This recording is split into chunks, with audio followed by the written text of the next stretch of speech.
And now it is the 16th of November, Dr. Azikiwe's 56th birthday and the day of his installation as Governor General of Nigeria and Commander-in-Chief of her armed forces.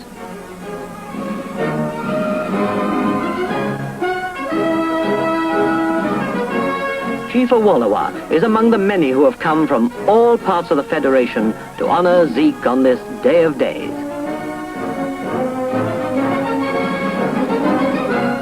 There's Alhaji Sir Amadou Bello, Sardauna of Sokoto.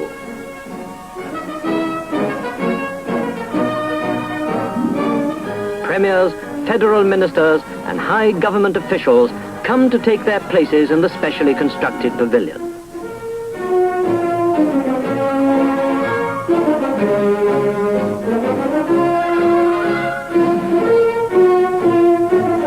At each arrival, a thrill stirs the crowd, for these are the men who now control the destiny of Nigeria.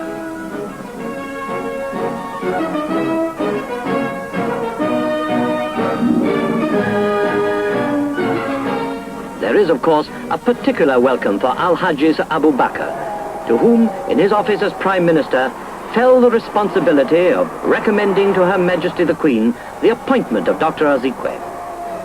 The next to arrive is Sir Adetokunbo Ademola, Lord Chief Justice of the Federation, who will administer the oath of allegiance.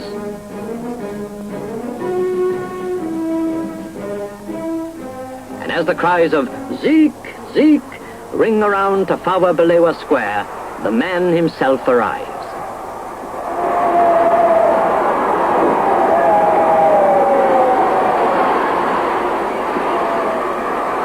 At the steps of the pavilion stand the Prime Minister and the Lord Chief Justice, symbolizing the people and the law, on what is surely one of the most important occasions in the history of the country. Dr. Azikiwe, the man who is in the forefront of Nigeria's march to independence, has seen his dreams come true. Now he is to receive a just and perhaps once unexpected reward for his labors.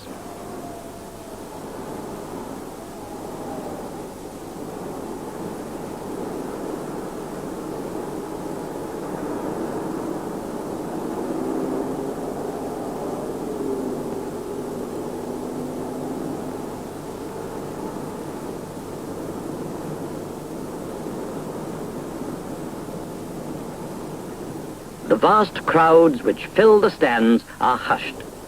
The ceremony is about to begin, and the Chief Registrar of the Federal Supreme Court reads the commission under the royal sign, manual, and signet, to which Her Majesty's signature is subscribed. We do by this our commission, under sign, manual, and signet, appoint you, the said Nnamdi Azikiwe, to be during our pleasure our Governor General and Commander-in-Chief of the Federation of Nigeria, with all the powers, rights, privileges appertaining. The oath of allegiance follows.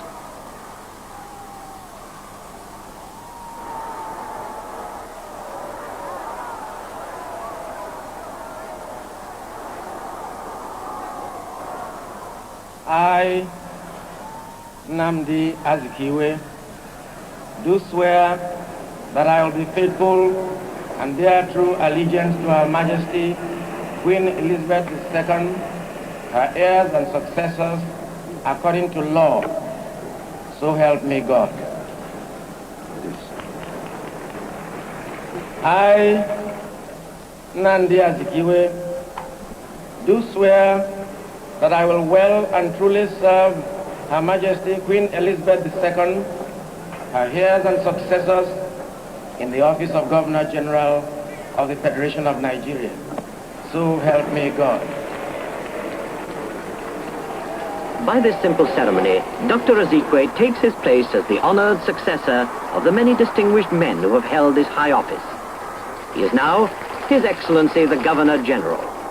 But to the people of Nigeria, he will always be Zeke, the man who fought for freedom, the man who never deviated from the goal he had set himself, the peaceful achievement of independence.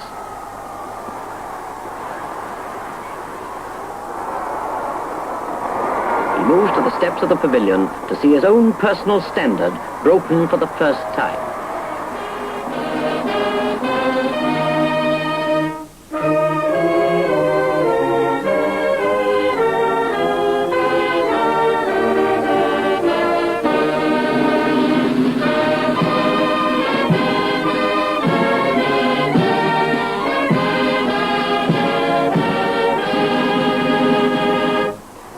he is invited to inspect units of the armed forces and the Nigeria police units, of which he is now Commander-in-Chief. It is on this day, too, that he hears of yet another honor, his appointment to the Privy Council by Her Majesty the Queen.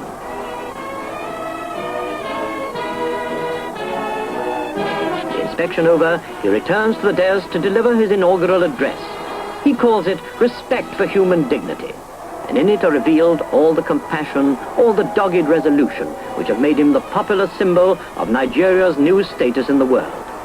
It is delivered with all the force of great oratory, in the manner which everybody expects of him.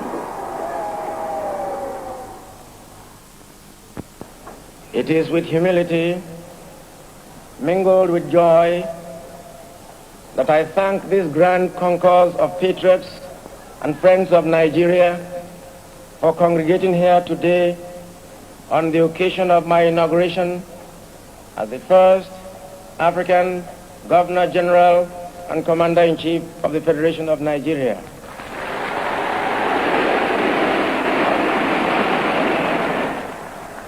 I was appointed to this post of high honor by Her Majesty Queen Elizabeth II on the advice of the Prime Minister of Nigeria to succeed my predecessor in office, that accomplished colonial administrator, Sir James Robertson, GCMG, GCVO, KBE. This mighty audience comprises of eminent men and women drawn from all the regions of Nigeria and different parts of Africa, the United Kingdom, and the United States of America. We have in this august assemblage representatives of heads of states and governments, paramount rulers and chieftains, statesmen and politicians, nationalists and freedom fighters, university administrators and professors, trade union leaders and ex-servicemen, local government heads and civil servants, molders of public opinion, in addition to professional men and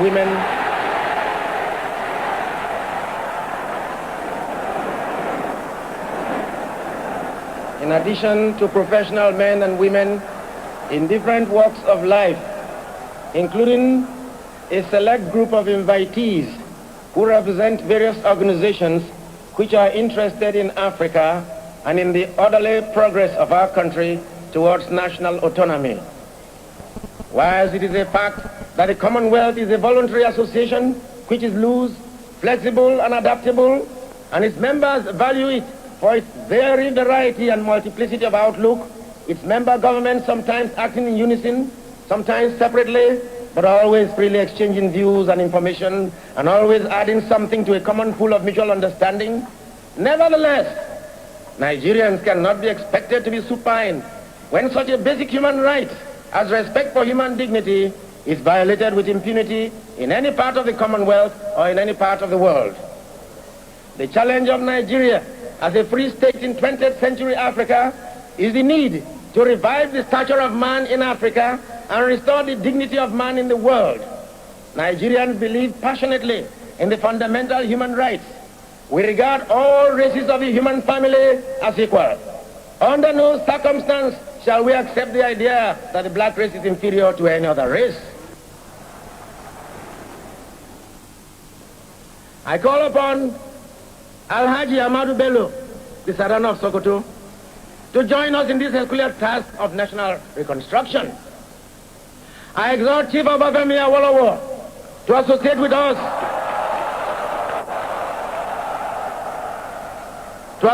us, in this great adventure of restoring the dignity of man in the world. There are many leaders who can give active support and assistance to a nation at its supreme hour of need. Chief Samuel Ladoke Akintola, Dr. Michael Ihanukara Okpara, and Samuel Grace Ikoku, and then Chief Dennis Chukwude Osarebe, Malam Aminu Kanu, Malam Ibrahim Imam, and J.S. Taka of northern Nigeria, and countless others. I appeal to all our leaders, far and near, to forget the wounds which were inflicted in cause of our internecine altercations. The love of our country should outweigh the love of our petty selves. The enjoyment of individual freedom under the law should mean more to us than our self-centered party programs and manifestos. Common dangers and common enemies alert us on the need for common security. The British came here in 1851, and found us hopelessly divided in tribal compartments. When Britain transferred power to us on 1st October 1960, we were no longer an expression of geography, but a reality of history. During all our years of political vassalage, we became socially and economically integrated. We have also developed an identity of interest, and we have crystallized common nationality. The process of political integration reached its zenith at midnight on 30th September 1960, when we lastly sang our national anthem and our national flag was hoisted aloft to signal the birth of a new nation. Come and join Abubakar with me, Sardauna, Awolowo, Akitola, Osarebe, Okpara, Ikoku, Aminu Kano, Ibrahim Imam, and Taka.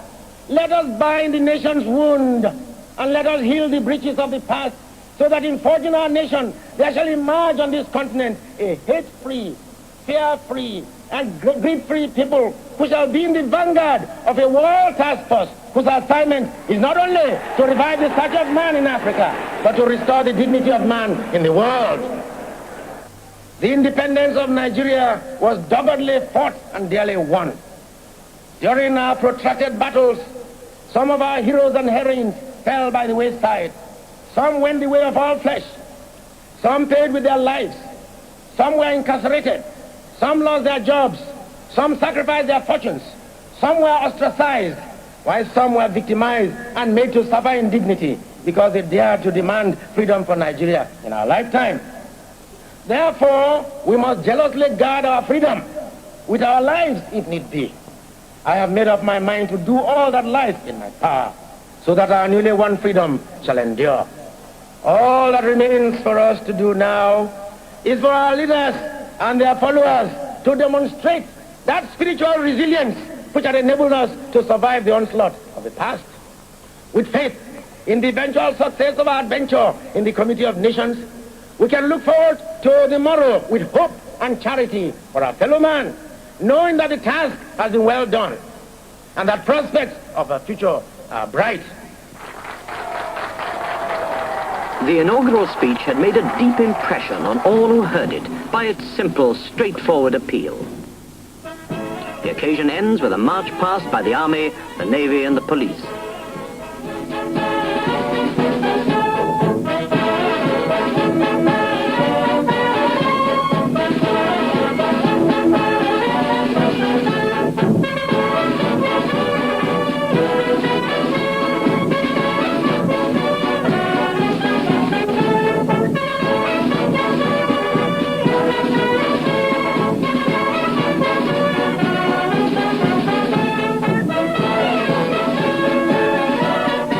Next day, the ceremonies at Tafawa Balewa Square were to be reported in great detail by the world's press. For the second time in less than 2 months, Nigeria is in the news. And this time, all the attention is focused on the Queen's personal representative in the Federation, His Excellency, the Governor-General.